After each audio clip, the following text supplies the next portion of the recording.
Good morning, guys. Unfrequented World, and I just wanted to show you the forest this morning. Absolutely beautiful and mysterious looking this morning. So I want to take a walk and give you guys a channel update, Bigfoot series update, and mostly just to show you the beautiful forest today. Absolutely amazing today. Just a bit of snow clinging in all the trees, still coming down. And beautiful. We take it for granted living up here in this environment, but not everybody gets to see the snow, and today it is gorgeous.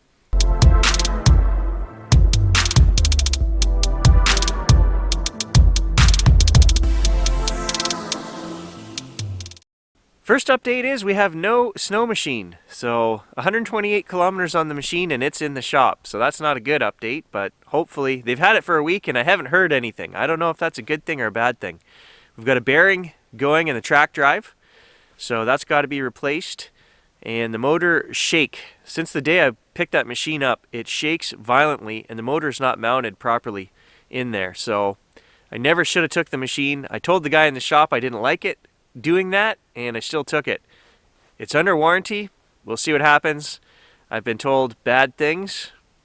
We'll see. I was also told we have an issue where it won't start. Anything below -5, the fuel injection doesn't seem to be working properly. So I'm not super happy, a $10,000 purchase. I'm not going to harp on it. Let's move on. But no snow machine for now. We're going to be walking. But that's fine. I like walking. The recording that we're getting from the camcorder, they're not great. And when I turn the sound up, it's just to show you guys I'm not crazy, that there is something on the camera, but we can't really ID what they are. And the sounds always sound different on the recording versus what my ears are hearing. That whistle that was on here didn't sound like what I heard with my ears. It's just to prove that, hey, he did hear something, he's not crazy. That's why I amplify the sound and put it on here. On that note, I also want to talk about a parabolic dish. I'm starting to look, and I think that's a fantastic idea.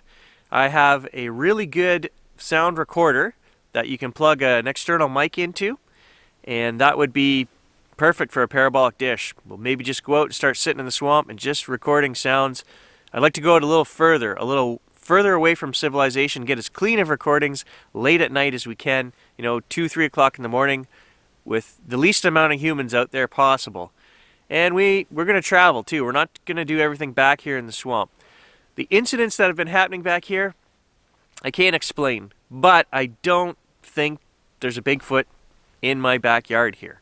I don't see any tracks. I don't see any physical sign of that, but something's going on. I'll be the first guy to say, hey, something crazy is going on there. We're going to keep investigating here.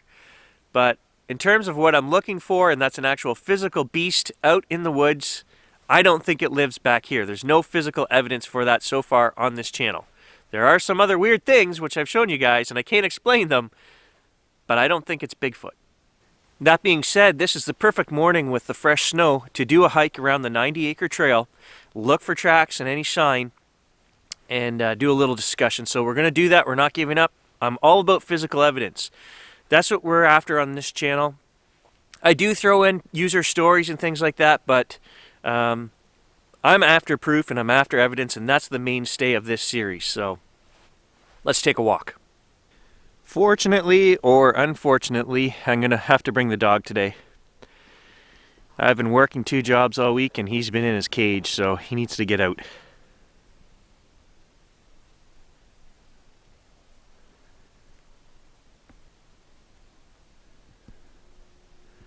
So I had a couple viewers mention about breaking off a trail that goes into that back right corner where we heard all the noise and stuff. Guys, I know it's hard to show on the video, but that is exactly where my trail goes.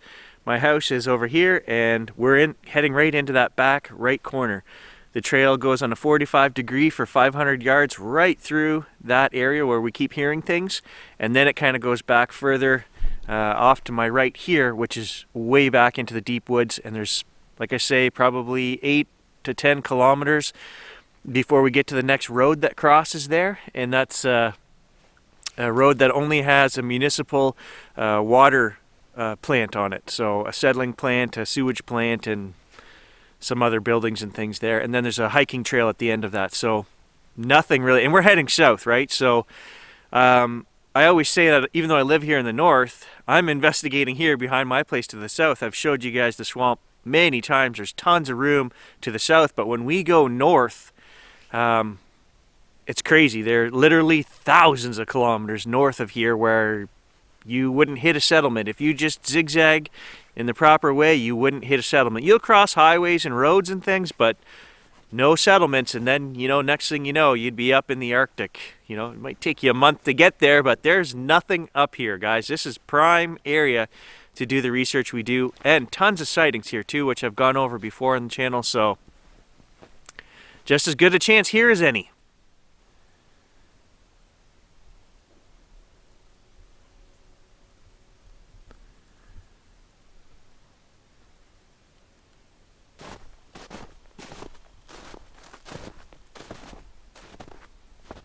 So last week the wife and I went for a walk through the trail here, and I saw a coyote take off running. Coyote or a wolf, I'm pretty sure it was a coyote. And we could just see it, 60, 70 yards out running through the trees, and the dog was with us. He didn't notice it until I stopped and pointed it out to my wife, and then he was gone. And she said the same thing happened with this great gray owl. The owl actually came in, swooped down to the ground, grabbed some prey, and she said the dog didn't notice it until she turned and looked at it, got her phone out, and started talking to the dog saying, "Hey, look, an owl." And then the owl flew back up into a tree. And so I wonder about him. I think he's more interested in sticks and stuff. I don't know. That's not a stick, that's half a tree. What are you going to do with that? And sadly, I think he eats half of this stuff. He actually swallows it. You're not taking that home. Which then kind of leads me to the conclusion that the more I can leave him at home, the better, because he makes a lot of noise. And I like to sneak up on stuff and just stand here quietly and listen, especially if we're trying to do sound recordings. We're going to leave him at home a little more, I guess. But, I mean, hey, all of that being said, he is great company, and, having a four-legged partner with you out in the bush can take the edge off.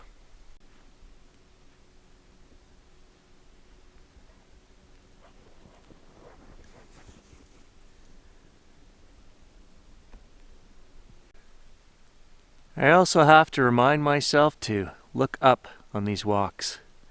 These are some pretty big pines. You never know what you'll see up there. Also, a new flashlight update. I don't know if I mentioned to you guys, but in the last video my brother and I did where he had the infrared 5-watt flashlight, he said it wasn't working properly. We did get some footage of that. I think there's something wrong with that flashlight at this point. We had it fail in the one video, which drained battery, I can't explain. But in the next video, it would only come on half power. So it would be full, and then next time you turn it on, it would only be half. So to me, I think there's something wrong with that flashlight, and I've ordered a new one. I ordered the 10-watt. This thing should be bright. I don't know when it's going to get here, probably coming from China, but it should be twice as bright as the one we've been using so far. That way we'll have a spare. If one of them goes wonky, we don't have to turn on another flashlight. We can stay in infrared mode. I'll have 2 of them. So I like to, stay out here as much as I can incognito. That's the whole plan, right? See them, but don't be seen, if we can.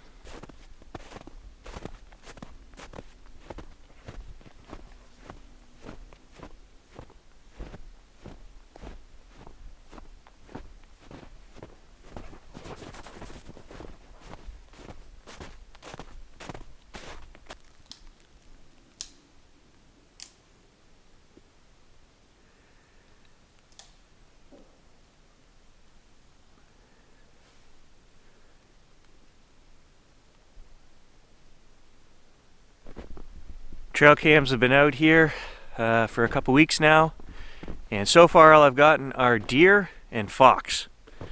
Nothing unusual on there.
This might be a good day to put the drone up. It's just absolutely beautiful up there. So much snow in the trees.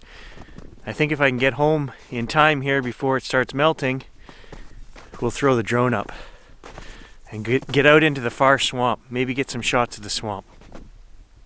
Okay, we're in emergency mode now. I lost the drone. I hit the edge of the swamp, lost signal, couldn't control it, couldn't return home. I ran 3/4 of a mile through the bush here to see if I could manually spot the thing. No go. I just get to the edge of the swamp and I hear the drone. This starts beeping and the drone goes over top of me, phew, shooting back towards the house. I don't know, that sucker better be able to land itself. The only problem is where I took off on my deck was on a tiny little table right beside the house. I can just envision that I'm gonna get back and there's gonna be pieces of plastic siding and drone everywhere. It has run into the house before. I can't control it. There's nothing I can do with this. I got half a mile to run back here. Whew, see you there. So now, after, I don't know, 18 minutes, I'm still a 1/4 mile from the house. I'm back on my 90-acre trail right now. And I think there's 0% chance that even if the drone was smart enough to hover there and wait for me, it would have ran out of battery by now, so it's probably tried an emergency landing. Hopefully it was right on my deck or in my backyard. Well, there's the house, and I don't hear any hovering drone. It's been way too long. Oh man, what am I gonna find when I get up here?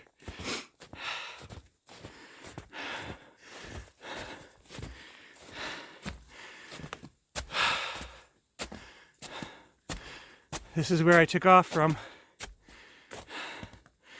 and there's no drone.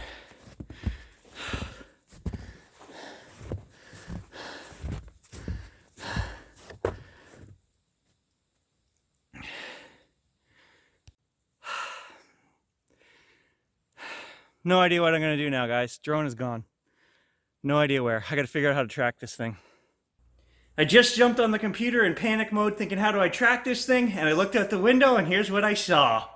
Atta girl, she found it. It was in the backyard somewhere. I told her, take a look while I go jump on the computer. She said it looked like it was landed in the snow. It was deep, so maybe it didn't crash land. I'll have to check it out. So to me, it looks like it's made a safe landing because the gimbal is packed with snow, but it's not broken. So, oh, we still have a drone, guys. We still have a drone.